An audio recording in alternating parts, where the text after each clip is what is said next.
Vous écoutez la deuxième partie de l'épisode sur les violences sexistes et sexuelles en milieu étudiant. L'une des violences les plus courantes, malheureusement, sont les violences conjugales. Les premiers couples se forment d'ailleurs grandement durant les études supérieures. Je voudrais rajouter que, en fait, souvent, quand on entend violence sexuelle, c'est vrai enfin, violence sexuelle conjugale, on comprend mari et femme, alors qu'en fait, ça peut être, c'est vraiment au sein du couple. Et effectivement, il y a même des mineurs de 16, 17 ans qui sont en couple. Et c'est donc effectivement une violence sexuelle conjugale. On a du mal aussi à le voir parce que voilà, on n'est pas marié, mais une violence sexuelle conjugale peut être aussi voilà, auprès des adolescents, auprès des étudiants. Parce qu'à partir du moment où on est en couple avec la personne, c'est une violence conjugale. Et ça, voilà, c'est quelque chose à savoir. C'est pas uniquement les personnes mariées ou pas que c'est toutes les personnes en couple. Il est donc important de définir ce qu'est un couple aux yeux de la loi, Sandrine. Alors, le couple est une circonstance aggravante aux yeux de la loi. Maintenant, il faut bien définir c'est quoi un couple. Alors, souvent, pour les jeunes, les adolescents, 16-25 ans, ils ne se considèrent pas comme en couple parce qu'ils ne vivent pas sous le même toit. Première erreur, pour être un couple, il n'est pas nécessaire de vivre sous le même toit.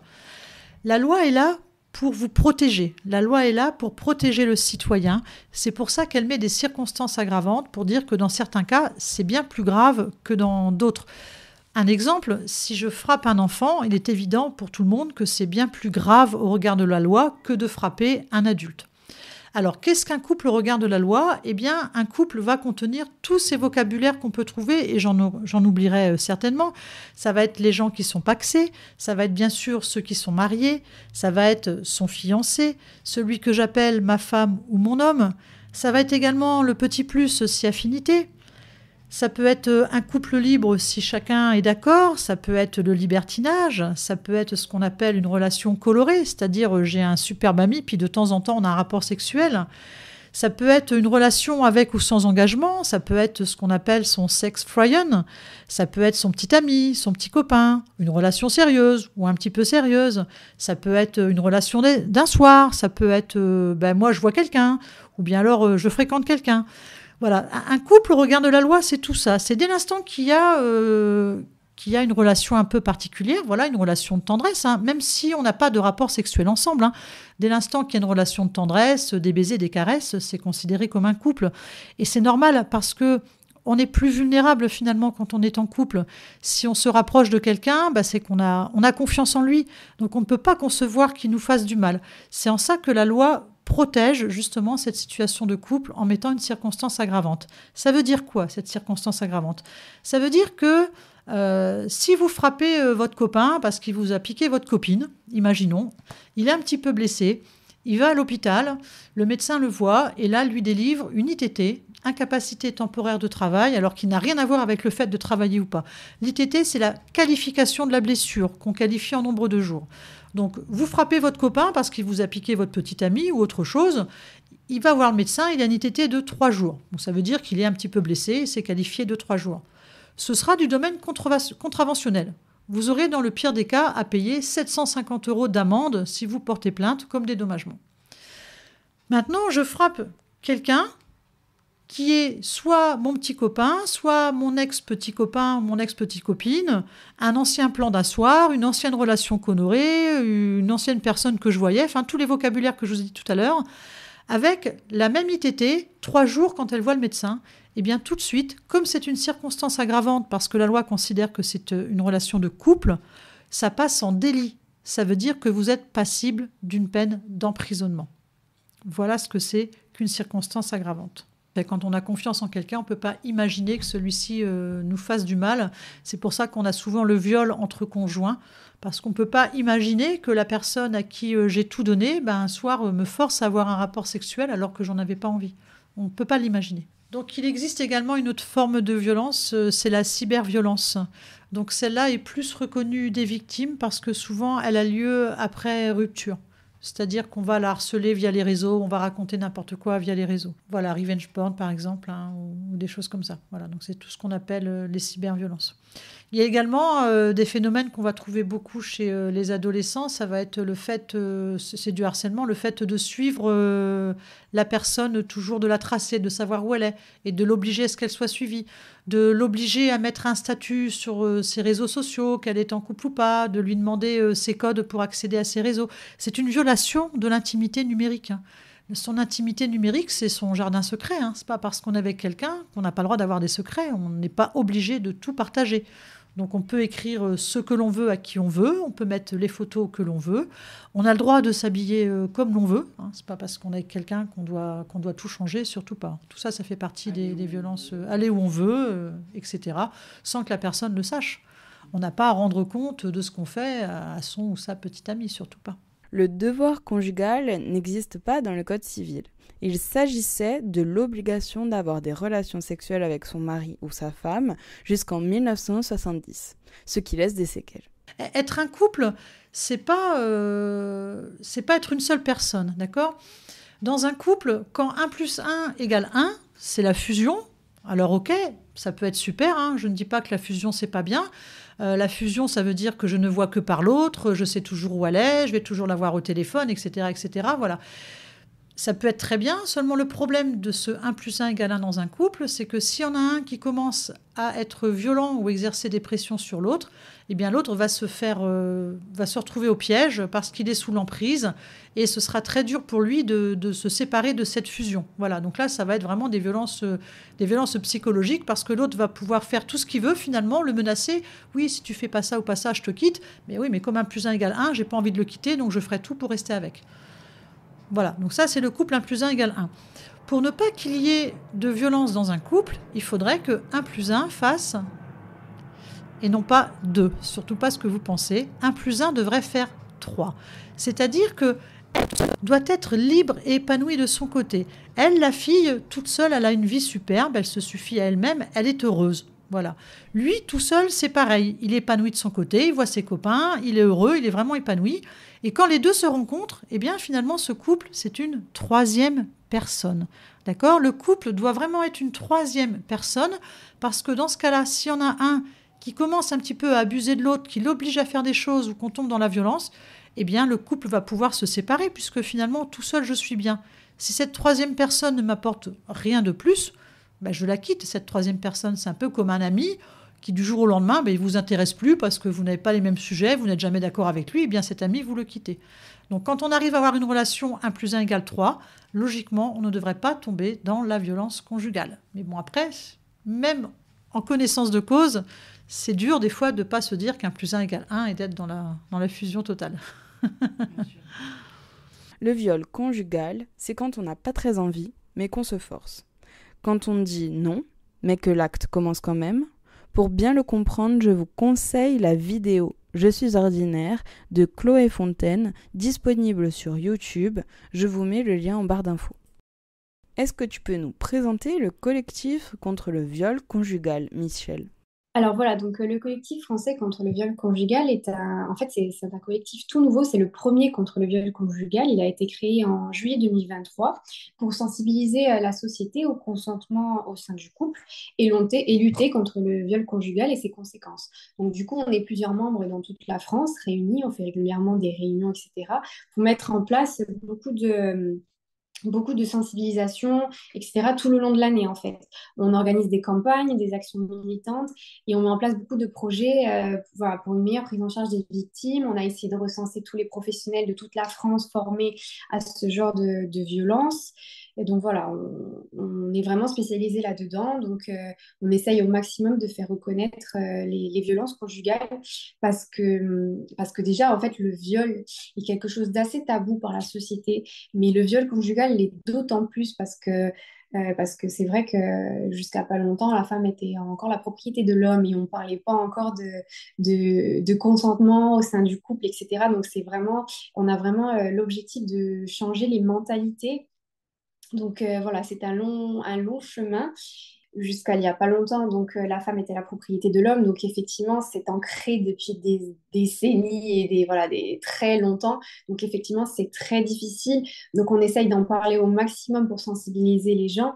Mais voilà, effectivement, on a du mal à travailler, enfin, à faire reconnaître ça parce que effectivement les gens peuvent reconnaître un viol, mais ils ont du mal à reconnaître un viol conjugal alors qu'il représente quand même quasiment un viol sur deux, donc, ce qui est énorme. Donc voilà, c'est vraiment un long chemin encore qui nous reste à faire, mais voilà, on est là pour ça en tout cas. Pour l'identifier, alors c'est vrai que souvent ça va avec une relation d'emprise, ça peut aller aussi avec des violences physiques, mais souvent c'est une violence psychologique, donc on peut voir la personne, pareil, qui se replie sur elle-même, qui fait pas grand-chose sans son mari, qui est très dépendante de son mari, ça peut voilà, être, euh, être comme ça, mais souvent de l'extérieur c'est très difficile comme ça à le voir. Après, en tant que professionnel, c'est par la discussion petit à petit, on peut se rendre compte, voilà, mais même malgré ça, on peut, par exemple, prendre en charge une personne pour des violences psychologiques et ça peut prendre énormément de temps pour que la personne puisse en parler. Donc voilà, c'est très délicat comme sujet. Pourquoi on a plus de mal à l'identifier? Parce qu'en fait, c'est vraiment inscrit dans les mentalités. Par exemple, dans le Code civil de 1800, ben, la femme et les enfants étaient les propriétés de l'homme. Le divorce a été accordé à partir, je ne sais plus de quelle année, mais il me semble que c'était en 90.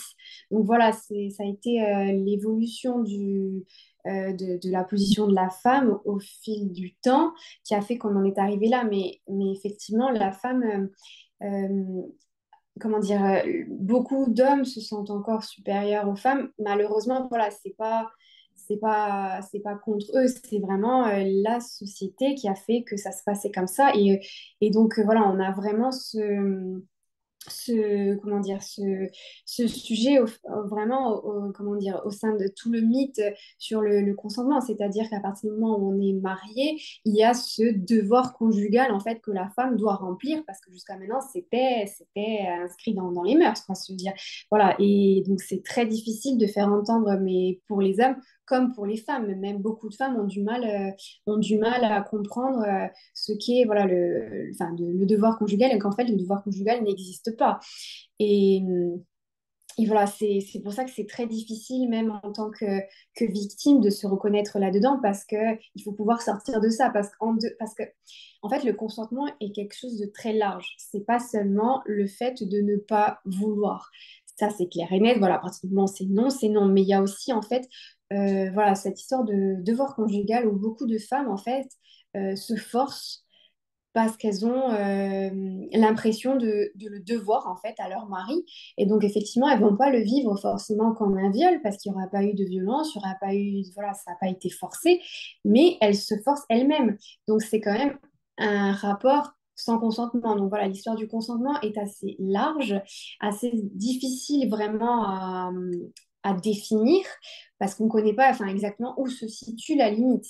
Voilà, enfin, c'est assez compliqué. Donc, effectivement, en tant que femme, beaucoup de femmes, là, j'ai plus les chiffres, mais en tout cas, il y a, alors, je vais essayer de trouver, euh, voilà, 33% des femmes interrogées ont déjà eu un rapport sexuel suite à l'insistance de leur partenaire, alors qu'elles n'en avaient pas envie. Donc, c'est quand même énorme. Voilà, certaines se forcent d'elles-mêmes et il y a quand même 33% des femmes qui se sont forcées après l'insistance de leur mari. Alors voilà, c'est très compliqué à le comprendre en tant qu'homme et en tant que femme.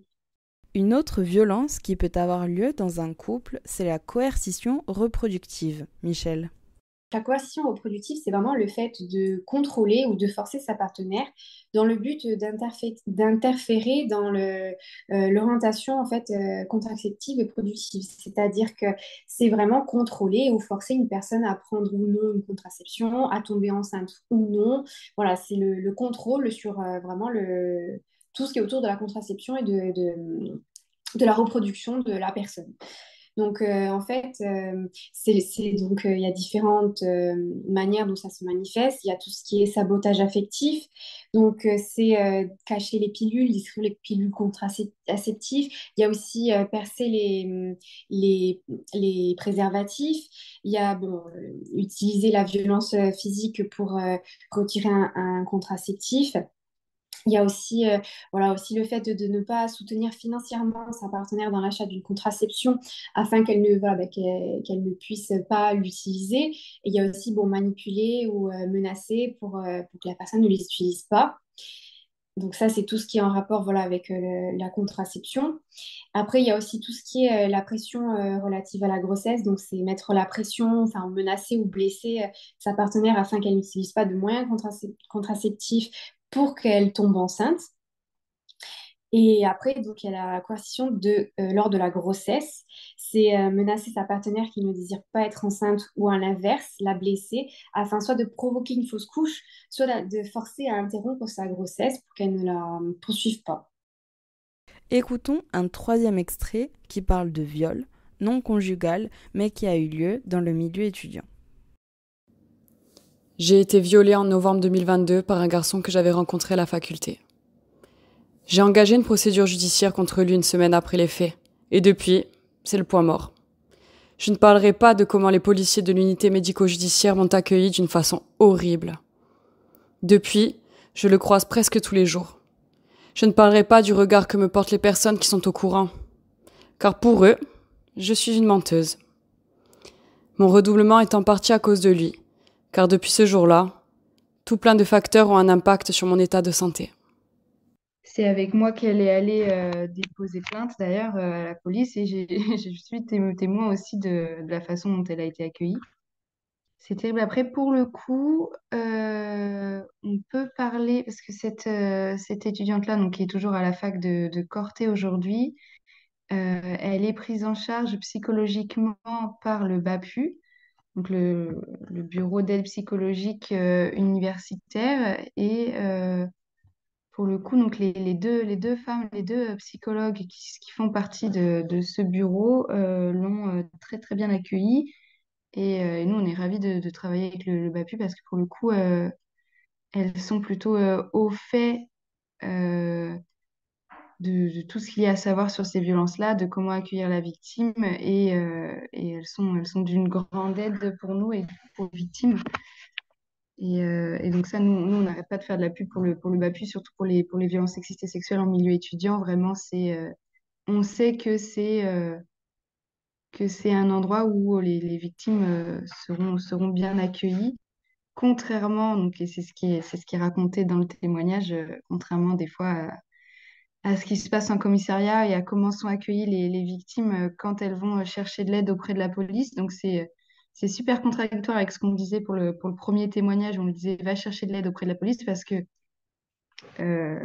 en théorie, c'est ce qu'il faut faire et en théorie, ils sont là pour nous aider, mais on sait qu'en pratique, eh ben, ça se passe pas toujours comme ça.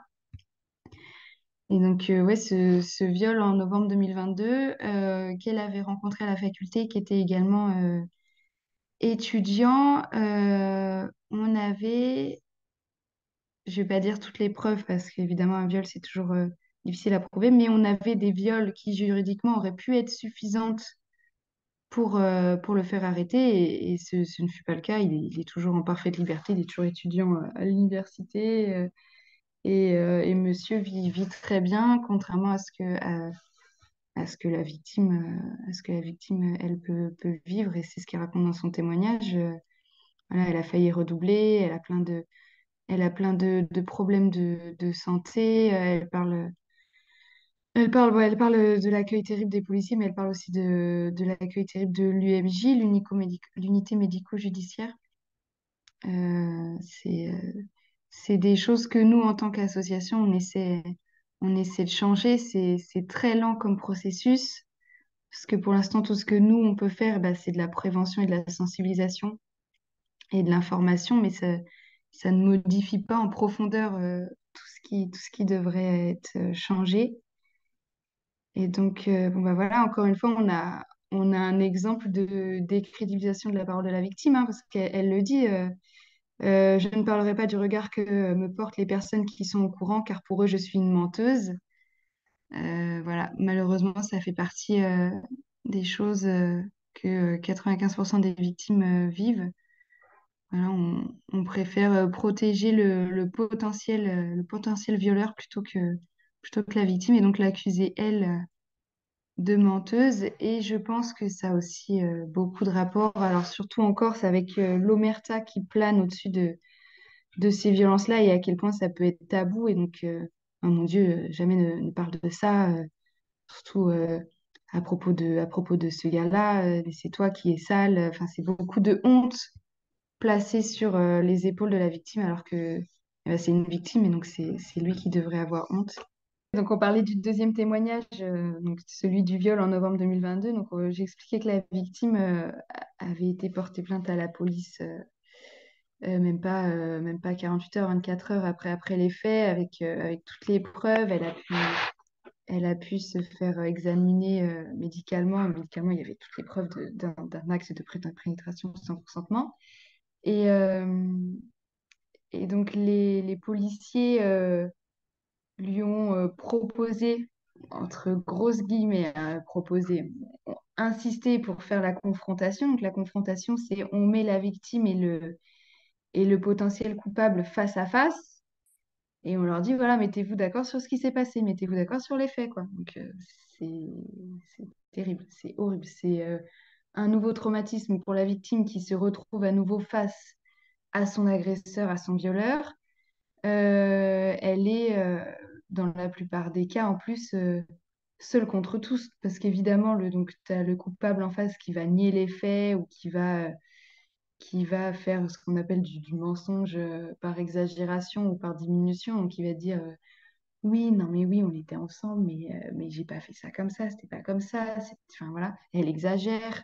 Encore une fois, on a la décriminalisation de la parole de la victime, et c'est d'une violence pour la victime qui, même enfin, quelques jours après cette fête agressée, se retrouve à nouveau face à son violeur, face à son agresseur, qui nie en bloc les faits. Donc elle doit se répéter sur ce qui s'est passé, revivre le moment en boucle face à des policiers qui souvent en plus ne la croient pas, essaye de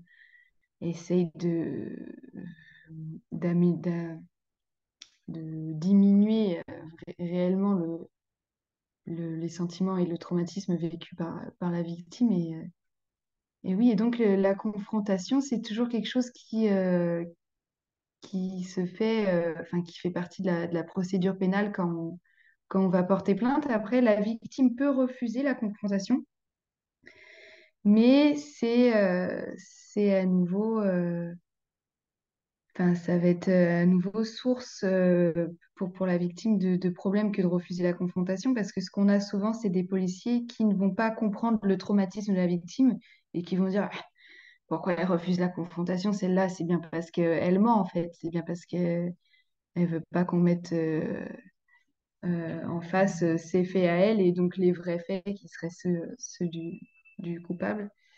Et ouais, donc c'est toujours la double peine, malheureusement. Le BAPU, c'est le Bureau d'aide psychologique universitaire pour les étudiants. Cela s'adresse aux étudiants et étudiantes jusqu'à 27 ans pour les entretiens ou consultations psychologiques. Un psychiatre et des psychologues sont à votre disposition pour vous accueillir et aborder vos questions et difficultés. La prise en charge est assurée intégralement par la sécurité sociale, sans avance de frais, et s'adresse à tous les étudiants ou étudiantes jusqu'à l'âge de 27 ans donc. Vous pouvez prendre rendez-vous par mail ou par téléphone, je vous mets les informations en barre d'infos. Manon, dans vos études, vous parlez également des soirées d'intégration, soirées durant lesquelles beaucoup de violences ont lieu, non? Oui, effectivement. En fait, on parle, nous, de la zone rouge. Donc, la zone rouge, c'est une période en début d'année, septembre-novembre, où en fait, il y a beaucoup plus de VSS qui sont perpétrés, tout simplement parce que bah, le terreau est là. Les soirées étudiantes sont le plus actives à ce moment-là. Il y a toutes les soirées d'intégration, les week-ends d'intégration. Et on sait que s'il y a un mauvais encadrement derrière, c'est vraiment un terreau fertile pour les violences. Donc on constate qu'il y a effectivement plus de violences à cette période de l'année qu'à d'autres périodes. Et nous, on appelle ça la zone rouge. Alors, la population qui est particulièrement touchée par les violences de couple, ce sont les 18-29 ans. Et pourtant, ce ne sont pas eux qui viennent nous voir. Pour un tas de raisons. Parce que c'est la sortie de l'adolescence, c'est une méconnaissance de ces différentes formes de violence qui existent. Ce sont les premières relations de couple, donc je n'ai pas vraiment de repères. Et puis finalement, souvent, on n'habite pas ensemble, donc on ne se considère pas comme un couple. Mais ce sont les premières victimes touchées par les violences conjugales. Et comme je vous l'ai dit tout à l'heure, eh bien, souvent, ces premières violences sont de l'ordre psychologique, donc encore plus dur à détecter. Donc, la Maison de protection des familles de Haute-Corse a pour objectif d'aller vers les victimes qui n'auraient jamais pu voir le gendarme dans un temps normal. Donc, on a une cible particulière qui concerne ces jeunes-là. Et dans ce cadre-là, nous avons commencé à faire de la prévention au sein de l'université de Corté. Alors, à l'université de Corté, 2 jours par mois, il y a des dépistages préventifs sur les MST organisés par l'association C3S. Et lors de ces dépistages, il arrive souvent que des victimes se mettent à pleurer parce qu'elles parlent à un médecin et elles racontent un petit peu ce qu'elles ont vécu. Donc quand on a su ça, il m'a paru vraiment naturel que l'on puisse mettre en place une permanence pour les étudiants lors de ces 2 journées par mois. Donc on a commencé cette semaine avec une journée de permanence, donc où une personne de mon unité, Sonia, est venue donc à l'université habillée en civil pour pas bien sûr faire peur aux étudiants. Elle s'est mélangée à tous ces étudiants en disant qui elle était, parce que jamais on ne cache qu'on est gendarme, surtout pas.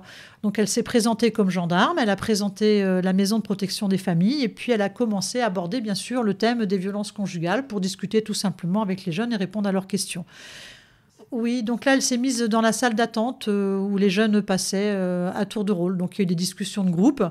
Et puis, déjà, dès le premier jour, il y a des jeunes qui ont eu le besoin de lui parler en toute confidentialité.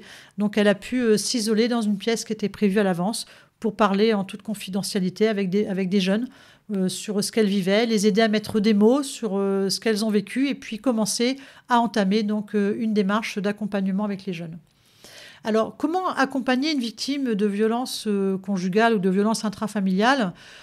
Donc, quand la victime passe par la gendarmerie et qu'elle fait une déclaration, donc là, vous avez compris, il y a forcément une poursuite d'enquête derrière. Et nous, toutes les victimes sont dirigées vers la Corse Avem, association d'aide aux victimes de Haute-Corse, qui va les aider pour les accompagner jusqu'au tribunal si jamais il y a une comparution immédiate, qui va les aider dans la procédure, mais qui propose également un soutien psychologique. Il y a également notre intervenante sociale gendarmerie qui va prendre attache avec les victimes pour voir si elles ont besoin d'aide d'un point de vue social. En matière de prévention, donc il faut distinguer 2 choses. Donc, quand la victime arrive jusqu'au service de la police ou la gendarmerie, il y a une procédure qui se fait immédiatement derrière. Ça n'attend pas. Voilà. Des fois, ce n'est pas toujours la meilleure solution parce que s'il y a une enquête, forcément, ça va un peu chambouler le fonctionnement de la famille. Donc, il faut avoir préparé son départ en amont. Bien sûr, si c'est grave, c'est la meilleure solution. Il faut passer directement par nous. Maintenant, si quelqu'un se reconnaît comme victime, elle a des pressentiments, elle ne sait pas trop, elle a des doutes, mais elle sait qu'elle n'est pas bien, elle se reconnaît comme victime, elle veut commencer à faire quelque chose, mais elle ne sait pas comment, il faut la diriger vers une association. L'avantage de la diriger vers une association, c'est que ça reste anonyme. Donc, elle peut aller voir l'association pour parler avec des personnes compétentes. Donc, nous, on va les diriger vers le CIDFF, ou bien alors la Corse Avem. Donc nous, en tant que gendarmes, on les dirige que vers des associations de professionnels. Maintenant, il y a des associations où il n'y a pas des professionnels qui font un très bon travail et que nous connaissons et qui, bien sûr, nous emmènent des victimes. L'avantage pour une victime de passer par une association, c'est qu'elle sait qu'elle pourra faire des allers-retours. C'est-à-dire quand elle est décidée, elle va parler, elle peut avoir un accompagnement psychologique assez long via le CEDFF, réfléchir sur sa situation, commencer à engager des démarches. Et puis, le jour où elle est prête, l'association va l'aider à venir jusqu'à nous, certainement à la maison de protection des familles, pour porter plainte ou pas, mais au moins pour faire une déclaration pour que l'auteur puisse être jugé.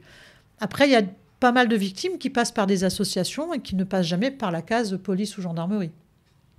Le but, en fait, c'est vraiment que les victimes s'en sortent et que les auteurs soient suivis. C'est-à-dire que les victimes s'en sortent, elles organisent des démarches pour être suivies, pour avoir un suivi psychologique, pour comprendre pourquoi elles sont restées dans cette violence, pour se reconstruire et retrouver une vie normale après. Et puis également un suivi des auteurs par le CPCA, Centre de prise en charge des auteurs. Alors ce suivi peut être obligatoire s'il est imposé dans le cadre d'une procédure par le tribunal, mais également les personnes qui se sentiraient violentes peuvent contacter le CPCA à Corté de manière anonyme pour avoir un suivi, pour comprendre pourquoi je suis tombée dans cette violence, donc avoir un suivi psychologique et puis se reconstruire également derrière. Voilà. Après, la meilleure démarche pour une victime, c'est toujours différent. Chaque cas est vraiment très différent.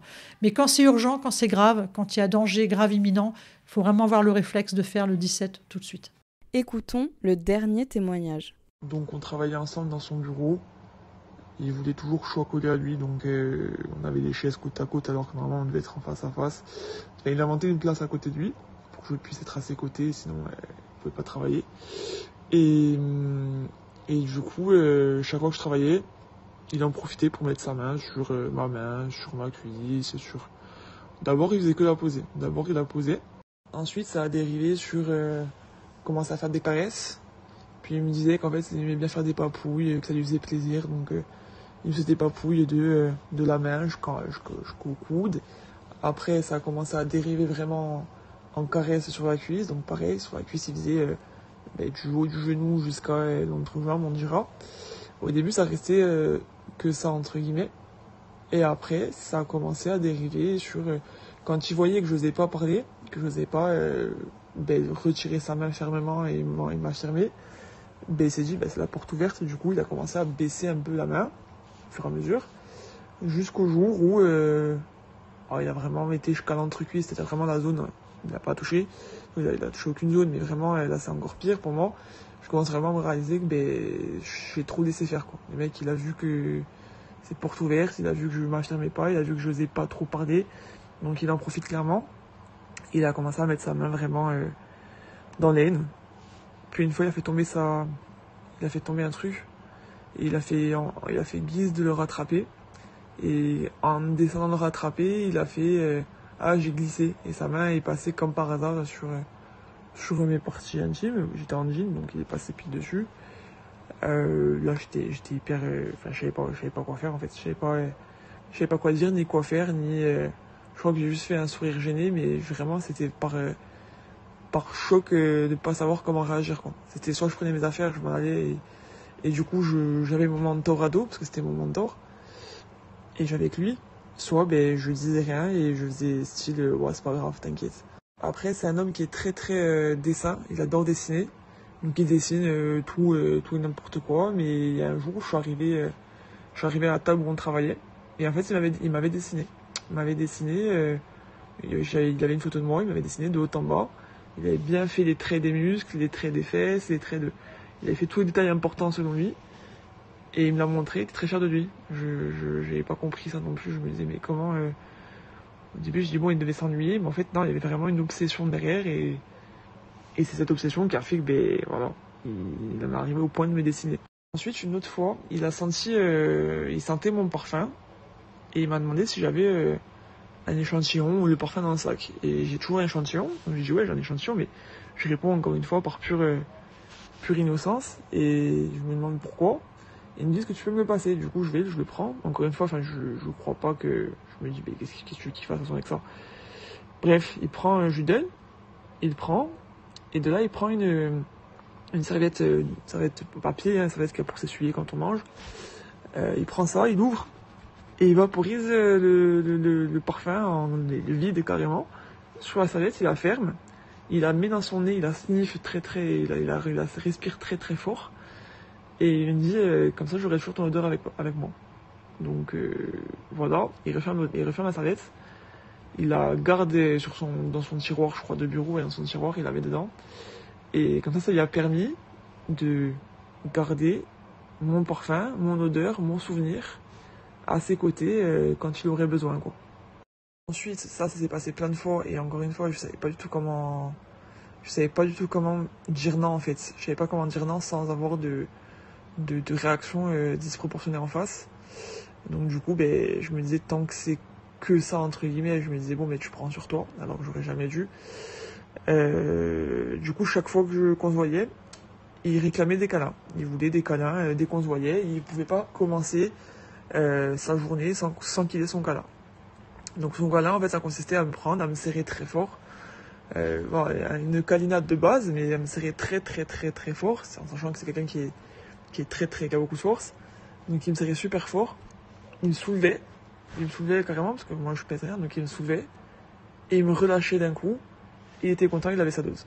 C'était un peu sa dose de, je sais pas, c'est sa drogue du bon matin, il lui fallait ça. Donc pareil, là je savais pas trop comment réagir, donc encore une fois j'étais très neutre, c'est-à-dire je disais rien. Et une fois, même pas qu'une fois, même je crois que c'est passé au moins 3 ou 4 fois, il m'avait emmené, 3 ou 4 fois, il m'avait emmené dans un espace un peu de salon en fait qu'il avait. Et de là il m'avait pris pareil, il m'avait fait un câlin, sauf qu'il m'avait soulevé et il m'avait fait tourner. Comme une enfant, comme on prend une marionnette et qu'on la fait tourner quand on est heureux, quand on a des liens très très proches. Là pour le coup c'était complètement inapproprié. Il me faisait tourner, moi j'étais là, je me disais, mais qu'est-ce qui se passe, je comprenais rien en fait. C'était tellement absurde comme situation que je savais pas comment réagir. Je me laissais faire et je disais rien. Je savais pas quoi dire, je savais pas quoi, parce que je voulais pas non plus brusquer en face parce que j'avais peur de sa réaction, qu'elle soit brutale ou on sait jamais. Et du coup, je fermais ma bouche et je subissais totalement ce genre d'actes qui ont pas du tout leur place en fait. 2 fois, il m'a fait aller dans une espèce de salle complètement glauque. Il y avait des trucs anti-son, je sais pas comment ça s'appelle, des espèces de mousse anti-son qu'on met au mur pour tout ce qui est enregistrement audio, tout ce qui est là on veut pas entendre quoi, là on veut pas que le son est diffuse. Sauf que là, c'était une salle de 3 mètres carrés, il y avait rien, il y avait une table, on aurait dit une salle d'interrogatoire. Il y avait une table, un pouf, une chaise et une lampe qui buguait. Donc c'était assez très très glauque, vraiment bizarre comme ça, je voyais pas d'intérêt. Et en fait lui me faisait aller là-bas pour qu'on fasse des réunions là où il y avait personne, pour être tranquille soi-disant. Donc pareil, je me disais bon, vu qu'il y a du monde en soi dans le bâtiment, je me dis bon il peut pas, je pensais qu'il ne pouvait rien se passer. Et en fait à chaque fois qu'on arrivait dedans, donc les 2 fois, il fermait la porte derrière nous. Et là pareil, il commençait à me prendre, à me serrer hyper fort, à me soulever, à me respirer le cou, parce qu'il avait absolument besoin de sentir mon odeur. Il me respirait le cou, il me reposait, et après il voulait qu'on se mette côte à côte pour soi-disant travailler, sauf que chaque fois moi je feintais de soit j'avais oublié quelque chose, soit j'avais besoin d'aller aux toilettes, mais je faisais toujours en sorte en fait de revenir et de laisser la porte ouverte. Je voulais pas que rester enfermé dans cette salle avec ce monsieur, parce que porte fermée, on n'entend rien, et c'était vraiment la porte ouverte, la porte ouverte pour le coup à ce qui aurait pu, ce que d'autres filles ont déjà dû subir dans ce genre de situation, quoi. Donc j'ai toujours fait ça. Heureusement, à chaque fois, j'ai réussi à raccourcir au plus vite ce genre d'ambiance, on dira. C'est-à-dire qu'on restait genre 10 un quart d'heure, et après, il disait qu'il fallait que je parte. J'arrivais à m'en sortir. Mais si j'avais pas cette présence d'esprit de feinter, je pense qu'il aurait clairement tenté d'aller plus loin. Après, dès que je partais, par message, c'était toujours des allusions à mes fesses, des allusions à ma beauté, qu'il avait jamais vu ça, que c'était vraiment...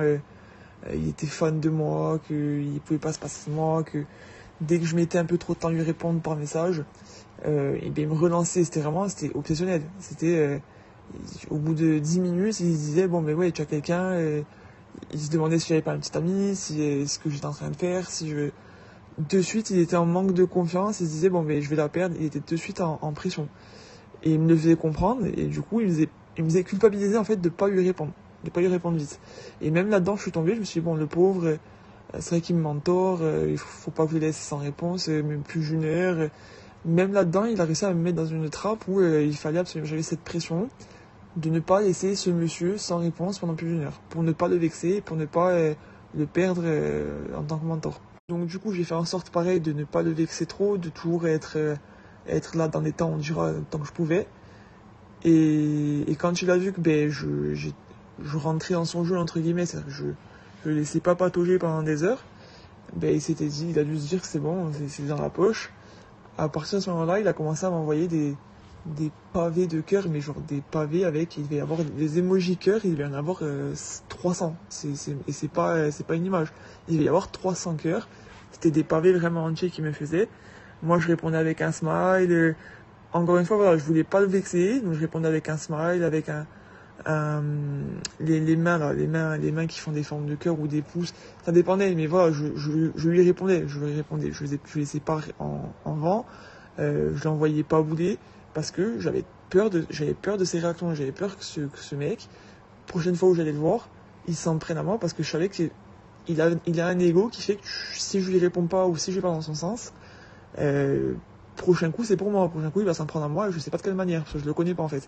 Je pensais le connaître, et en fait c'est au fur et à mesure que je me suis rendu compte que je le connaissais mais vraiment pas, c'est effrayant. En plus il faut savoir que c'est un homme qui est marié, qui a des enfants, qui a une stabilité professionnelle on dira, et que personne ne soupçonnerait, personne ne se dirait que ce mec fait ça.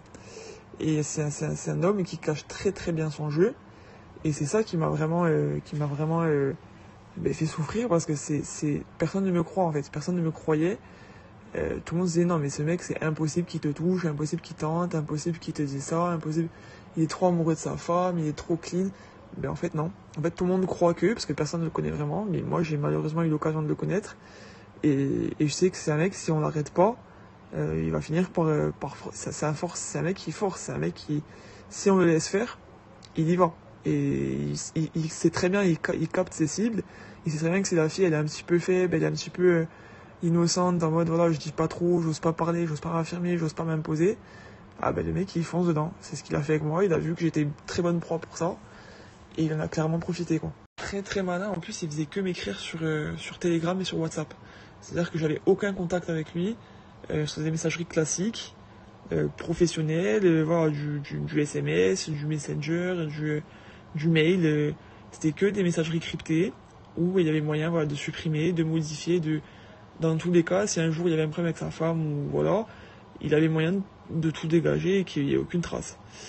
Et aujourd'hui, c'est ce qui se passe, c'est-à-dire qu'aujourd'hui, on n'est plus dans mon moderne, mais c'est complètement sa parole contre la mienne. Donc, je suis complètement démuni face à un homme, voilà, qui a 20 ans de plus et qui a sa réputation, qui a tout le monde qui croit que c'est le plus fort, le plus beau, le plus intelligent. Et moi, l'étudiante qui a jamais osé parler, qui a jamais osé rien dire, ni le repousser brusquement pour lui faire comprendre. Et tout le monde le croit lui. Parce que moi, du coup, je suis l'étudiante qui fait ça pleureuse, comme ils disent certains, et qui se plaint alors que, vu qu'il m'a pas touché vraiment, c'est pas grand chose, c'est pas grave. Enfin, toujours en train de minimiser les faits et de sauver, évidemment, ce genre d'action, ce genre d'homme. Voilà, donc au final, on n'est plus du tout à bon terme parce que j'ai fini par m'imposer un petit peu. Je dirais pas que je me suis imposé comme il fallait, parce qu'il y en a qui l'auraient vraiment envoyé bouler, qui auraient vraiment fait comprendre que c'était des choses qui se faisaient pas. Moi, j'ai fait ça gentiment. J'ai dit, voilà, j'en ai marre, et moi j'ai envie juste de travailler, j'ai envie d'avancer dans ma vie pro. C'est pour ça que je suis là. Et en fait, tu ne fais que me faire stagner, je n'avance pas, tu fais que me faire, voilà, limite un reculon en fait. Et tu es trop perturbateur en fait. C'est ce que tu fais, c'est trop des éléments perturbateurs. Et j'ai pas osé après m'étaler plus. Je savais qu'il savait de quoi je parlais, mais j'ai pas osé revenir là-dessus parce que voilà, pour moi ça me gênait. Pour moi c'est trop les choses que j'ai gardées, que je voulais pas remettre sur le tapis avec lui. De toute façon, ça aurait rien changé, hein, c'était fait. Et de là, le monsieur n'a pas accepté le fait que c'était fini, qu'il aurait plus accès à voilà à moi, à ma personnalité, à mon corps, à pouvoir me caresser comme il voulait, à pouvoir m'embrasser dans le cou comme il voulait. Voilà, donc on est parti en dispute et maintenant c'est fini. C'est fou comme les 4 témoignages qu'on a eus, ils se joignent un peu tous sur l'emprise en fait. C'est-à-dire que là, encore une fois, on a quelqu'un, donc, comme tu l'as dit, qui s'immisce dans chaque partie de la vie de la victime. Donc à quel point donc, la victime déjà, qui subit du harcèlement et de l'attouchement sexuel, donc, qui est déjà un traumatisme assez fort, euh, parce qu'elle parle, parce qu'elle ose réclamer justice, elle va perdre encore plus euh, que ce qu'elle a déjà assez perdu avec le traumatisme qu'elle subit. Donc tous les dégâts qu'il lui cause, comme si c'était pas assez déjà le traumatisme qu'il va lui causer par l'harcèlement et l'attouchement, il lui fait littéralement perdre voilà, chaque chose importante de sa vie et chaque partie de sa vie dans laquelle il s'était immiscé.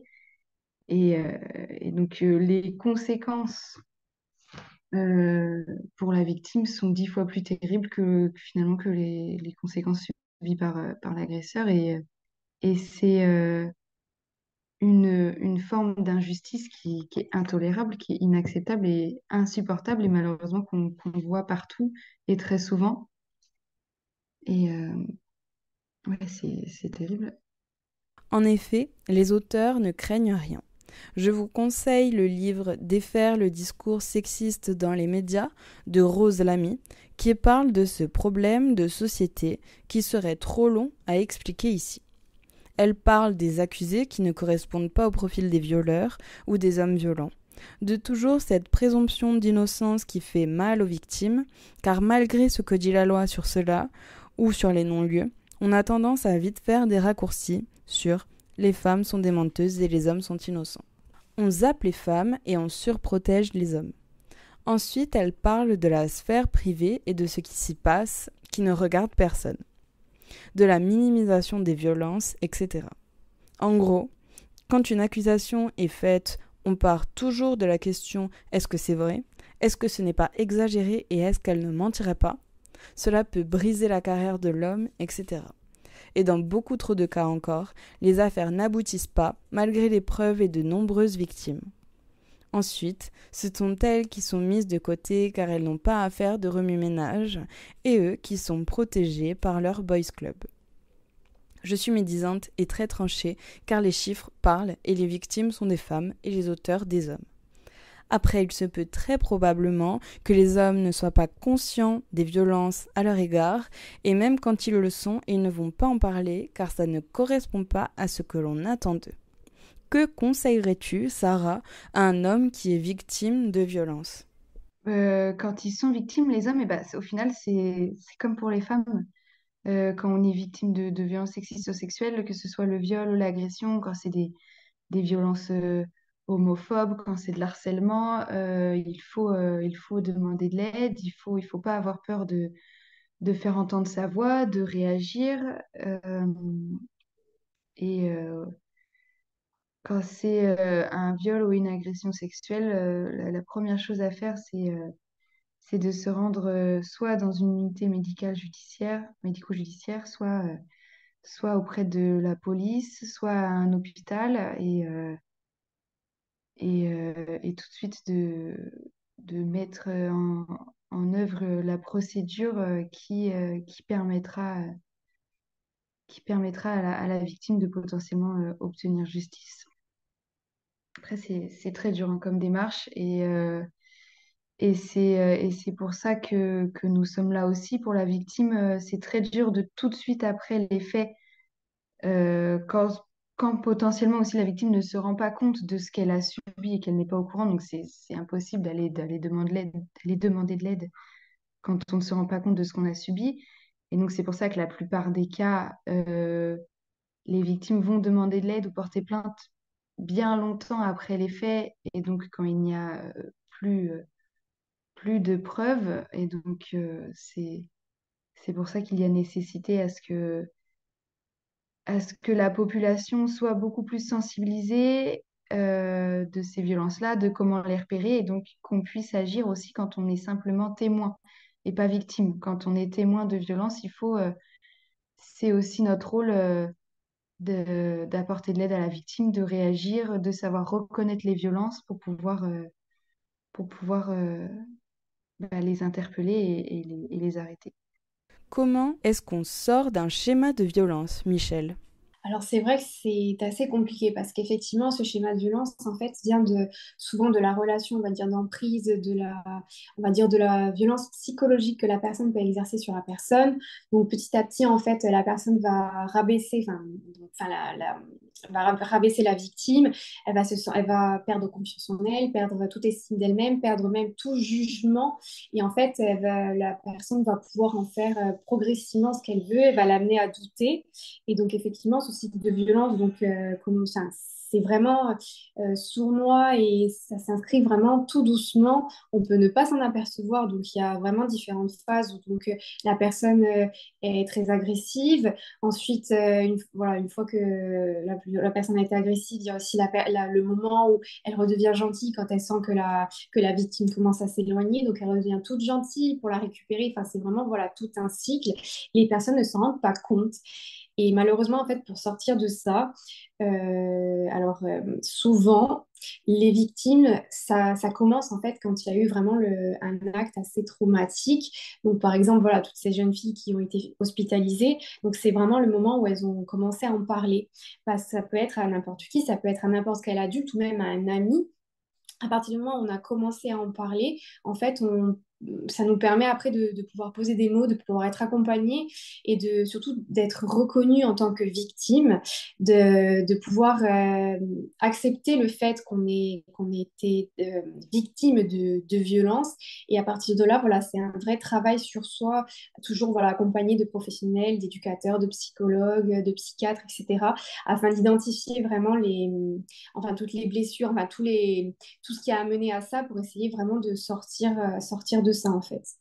On parle ici de cycle de la violence. La première phase est celle de la tension. On boude, on instaure le silence, on est de mauvaise humeur. La deuxième phase est celle de l'explosion de la violence, de la crise avec tous les types de violences possibles, verbales, physiques, psychologiques et sexuelles. On passe à la troisième phase, celle de la justification.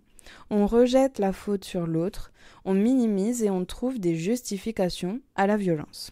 Et enfin, la phase lune de miel, qui est l'une des dernières phases, celle des promesses, les petits soins, etc. Et on recommence. Tension, crise, justification, lune de miel, etc.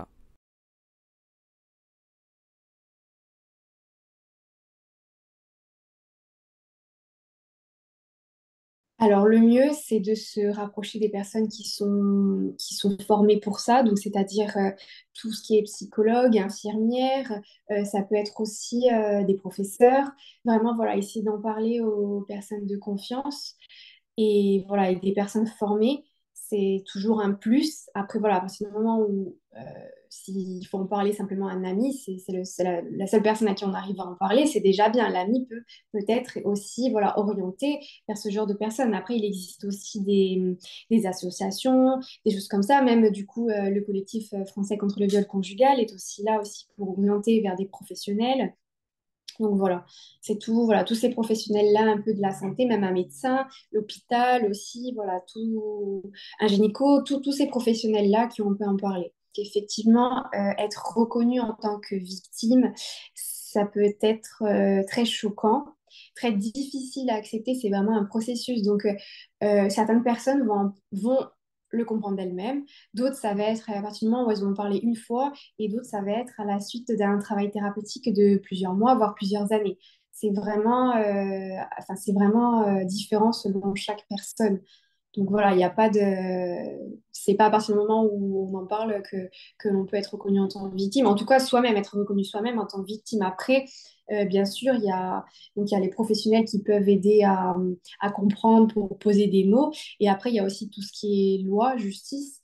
Donc, à partir du moment où il y a un dépôt de plainte, la personne, peu importe si le dépôt de plainte aboutisse ou pas à quelque chose, en tout cas, la personne est reconnue de suite en tant que victime au niveau de la loi. Et ça peut aussi beaucoup aider, du coup, les victimes.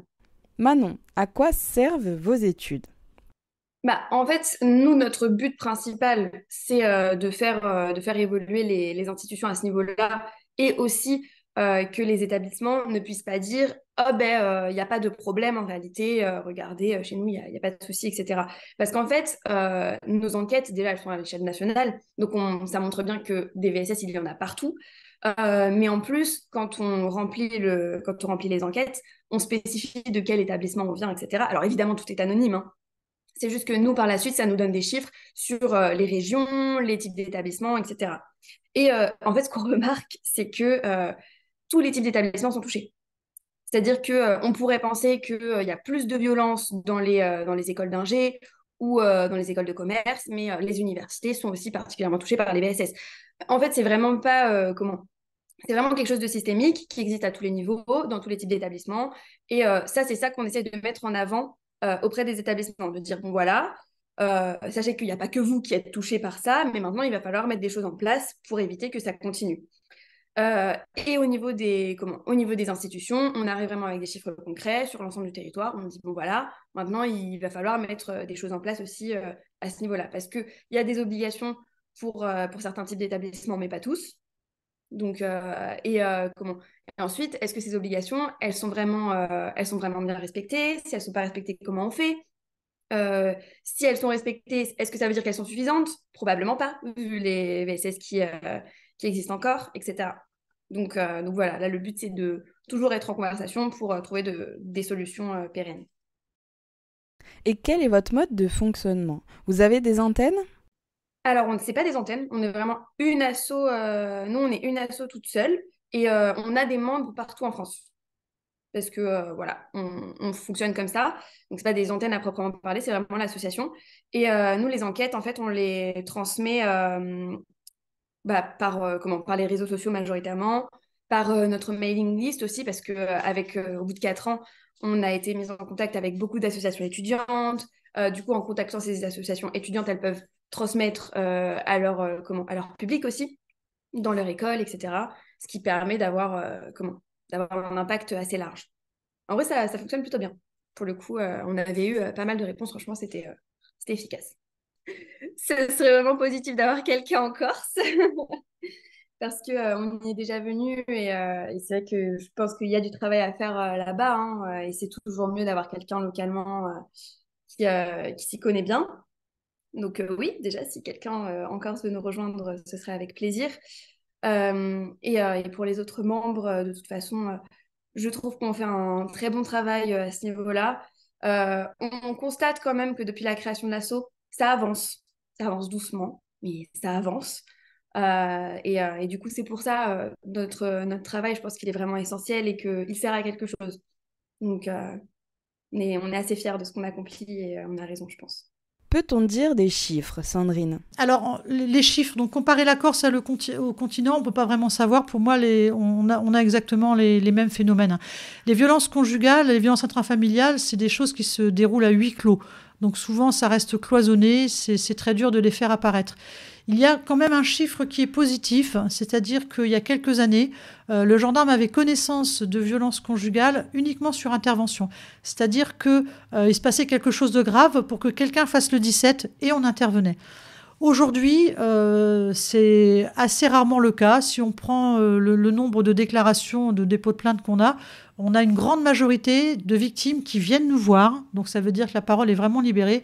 Elles viennent nous voir avant justement qu'il y ait eu cet appel très urgent au 17. Donc ça, c'est un chiffre qui est positif. Ça veut dire que les personnes osent plus parler qu'avant. Les chiffres de manière générale, dans l'année, je dis bien, il y a une femme sur 10 qui est victime de violences conjugales. Donc violences psychologiques, violences physiques ou autres formes de violence. Donc dans l'année, une femme sur 10 est victime de violences conjugales et un homme sur 40 est victime de violences conjugales dans l'année. Ça veut dire qu'on connaît tous plus de 10, de 20, 30 personnes. Ça veut dire qu'autour de nous, nous connaissons des hommes et des femmes qui sont victimes cette année de violences de couple. Le tout, c'est de pouvoir reconnaître les violences. C'est pas évident. Alors, grâce aux associations, il y a quelques années, qui sont montées au créneau pour dire stop au féminicide, les choses ont beaucoup évolué au regard de la loi, et notamment via le Grenelle des violences conjugales en 2019 et la création des maisons de protection des familles. On voit quand même une plus grande libération de la parole aujourd'hui. Maintenant, pour moi, voilà, quand on auditionne une victime, ça reste toujours un échec pour la gendarmerie, même si l'audition se fait dans de très bonnes conditions et qu'on aide la victime via cette audition. On est là pour protéger la population. Donc, pour protéger la population, pour lutter contre ce fléau, ces violences intrafamiliales, c'est la prévention. c'est la prévention auprès de tout le monde. Donc ça, c'est vraiment la deuxième action que l'on mène auprès de la Maison de protection des familles. Donc la prévention auprès des partenaires qui sont au contact du public, la prévention auprès des 16-29 ans, des 18-29 ans qui sont particulièrement touchés, auprès d'un maximum de personnes pour mettre des mots sur toutes ces formes de violence. On est tous concernés par les violences conjugales parce que je pense que quasi tous, un jour ou l'autre, on en subit ou peut-être que même sans faire exprès, on fait subir à son ami une forme de violence conjugale avec les violences psychologiques. Il ne faut pas rester seul. Il y a beaucoup de professionnels, de personnes qui peuvent vous accompagner. Donc surtout, ne restez pas seul. Si vous avez le moindre doute pour vous ou pour quelqu'un d'autre, faites appel au CIDFF, faites appel à la Corsavem, faites appel à la Maison de protection des familles via le 17. Vous appelez le 17 en zone gendarmerie et vous demandez à nous contacter, vous nous aurez. Donc surtout, voilà, ne restez pas seul. N'hésitez pas à faire appel à des professionnels au moindre doute. Si vous n'osez pas prendre le téléphone pour appeler des professionnels, eh bien vous pouvez également aller sur l'application Ma Sécurité et là tchatcher avec un personnel des forces de l'ordre en restant anonyme et lui poser toutes les questions que vous voudrez. Et comment se passe un accompagnement à la Maison de protection des familles ? Alors à la Maison de protection des familles, donc, nous sommes 4 gendarmes, donc 4 militaires. Et nous avons également la chance d'avoir une intervenante sociale gendarmerie. Donc là, c'est une personne civile. Donc les militaires sont formés à l'audition des mineurs et sont également formés au mécanisme des violences intrafamiliales. Donc, quand il y a une victime, comment ça se passe ? Soit la victime se présente dans une gendarmerie locale, puisque vous savez que vous pouvez vous présenter dans n'importe quelle gendarmerie ou commissariat. On n'a pas le droit de refuser de prendre votre déclaration ou votre plainte. Donc elle se présente dans une gendarmerie. Soit la gendarmerie peut traiter, voilà, elle est en capacité de traiter, il y a le personnel, il n'y a pas de circonstances particulières. Soit la gendarmerie de Haute-Corse se dit, là, j'ai une victime particulière, ça va prendre du temps, il faut déjà que je commence à faire les investigations pour l'enquête, eh bien, je vais faire appel à la Maison de protection des familles. Donc, dans ce cas-là, ils nous appellent, on prend contact avec la victime et puis on se déplace là où c'est mieux pour elle et on va prendre tout notre temps pour recueillir la déclaration de la victime pendant que la brigade locale va pouvoir commencer à entendre des témoins, va pouvoir commencer à mener ses investigations. Il y a également des cas, ça arrive de temps en temps, où une victime se présente dans une gendarmerie et puis elle n'ose pas trop parler. Voilà, l'uniforme lui a peut-être fait peur, elle se retrouve devant un gendarme, elle est impressionnée, elle était bien décidée à dire quelque chose et puis elle n'est pas en capacité de parler. Eh bien, le gendarme va essayer de prendre son numéro de téléphone et va nous l'orienter directement. Donc nous, on va prendre contact avec et puis en général, voilà, on va réussir à prendre contact et puis à la rencontrer dans un lieu neutre, qui chez nous par exemple, ou on ira dans un autre lieu plus près de chez elle, en civil, si elle a besoin d'être rassurée, pour lui expliquer un petit peu la procédure, comment ça va se passer. Il y a également maintenant des associations qui s'occupent des victimes de violences conjugales qui nous connaissent et qui nous appellent régulièrement pour nous dire, voilà, là j'ai tel cas, la personne n'osera jamais aller dans une gendarmerie, est-ce que vous pouvez la recevoir ? Donc on reçoit les personnes dans ce cadre-là. Il y a également les signalements qui sont faits. Donc vous savez que tout citoyen est responsable de faire un signalement s'il pense que quelqu'un est en danger. Si vous entendez que ça crie dans un appartement au-dessus de chez vous, vous devez immédiatement faire le 17. Si vous pensez que dans votre entourage, il y a des enfants en danger, c'est pareil, vous devez tout de suite faire le 17. Donc ça, c'est ce qu'on appelle un signalement. Donc quand il y a un signalement, la victime n'est pas au courant que quelqu'un a fait une démarche pour la protéger. Donc il y a une enquête qui est menée pour identifier la victime. Et puis après, cette victime, il faut l'approcher de manière discrète. Évidemment, on ne va pas l'appeler ou se présenter à son domicile si elle vit avec l'auteur. Donc dans ce cas-là, ça paraît logique de faire appel à nous, donc c'est déjà arrivé plusieurs fois, où nous, on va pouvoir agir en tenue civile, prendre contact avec l'environnement de la victime. Donc par exemple, ça nous est arrivé il n'y a pas très longtemps, donc on a d'abord pris attache avec le maire de la commune pour faire connaissance et lui signaler les faits. Via le maire de la commune, on a pu prendre attache avec l'employeur de cette victime. Et puis, en accord avec l'employeur, on s'est rendu en tenue civile, discrètement, chez l'employeur. Comme ça, quand la victime potentielle est venue travailler, elle aura trouvé 2 gendarmes en civil qui se seront présentés et qui lui auront dit qu'on était là pour elle, pour voir s'il se passait quelque chose de grave ou pas au sein de son foyer. Et là, la victime, bien sûr, a le choix de raconter ou pas. Une conclusion, Sarah ?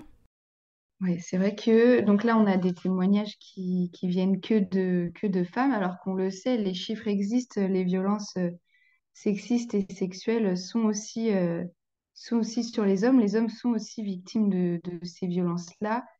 Mais malheureusement, il y a encore une plus grosse omerta sur les hommes victimes, que ce soit violence sexiste, sexuelle ou même, oui, violence. Et on le dit souvent en plus. Il y a cet adage qui est un petit peu connu, comme quoi les hommes auraient peur d'aller en prison parce qu'ils auraient peur de subir finalement ce que les femmes ont peur de subir juste en sortant dans la rue. Euh, c'est des violences qui ne sont pas à minimiser et à ignorer. Et je pense que les hommes ont encore plus de réticence à témoigner que les femmes, les victimes femmes ont déjà, parce que il y a ce machisme un peu toxique imposé par le patriarcat, comme quoi un homme c'est fort, ça ne pleure pas, ça ne peut se plaindre, ça n'arrive pas à un homme, c'est pas possible, alors que si. Et donc voilà, moi je le dis et je le répète parce que c'est le genre de question en plus qu'on a beaucoup. Il y a beaucoup d'hommes qui, enfin beaucoup.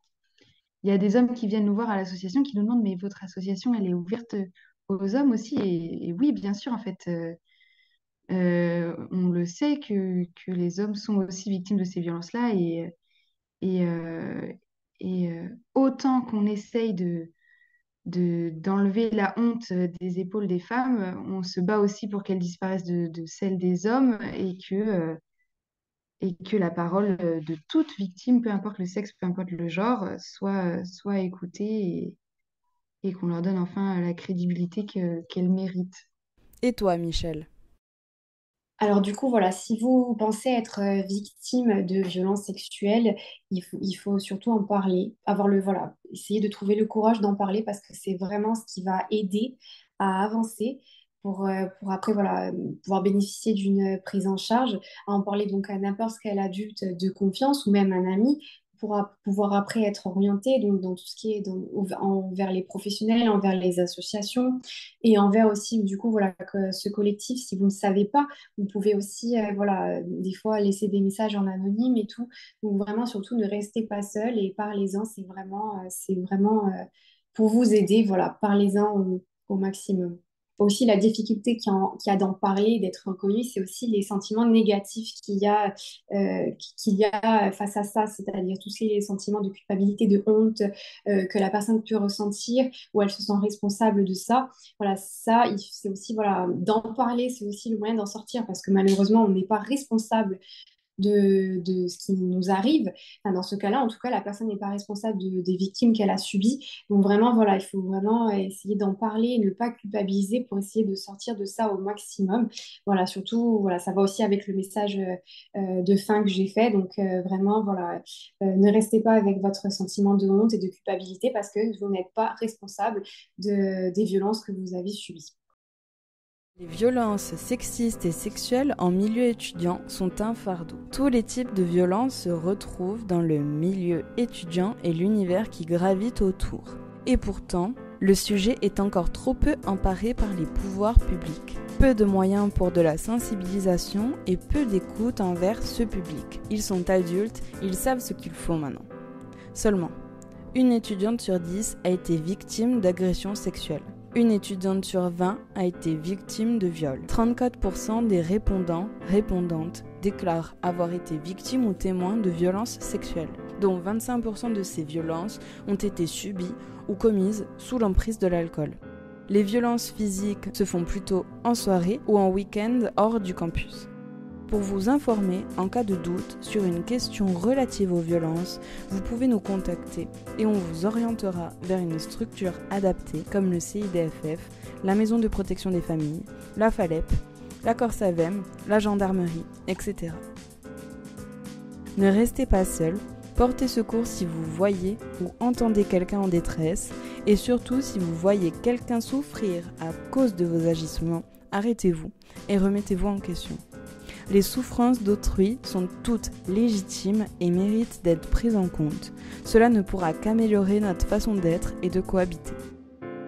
Tout cela que vous soyez un homme, une femme, non-binaire, que vous soyez cisgenre, transgenre, hétérosexuel, homosexuel, asexuel, transsexuel, queer, bisexuel, pansexuel, les arguments énoncés n'excluent et ne discriminent en rien la personne que vous êtes. Via ce podcast, nous souhaitons libérer la parole, ouvrir la pensée et faire réfléchir sur les différents sujets liés au genre. Merci d'avoir écouté cet épisode de Podcast ou Sexiste. C'était Audrey Royer et je vous donne rendez-vous le mois prochain pour un nouvel épisode tout aussi intéressant. Et en attendant, suivez-nous sur Facebook et Instagram à Podcast ou Sexiste. À très bientôt.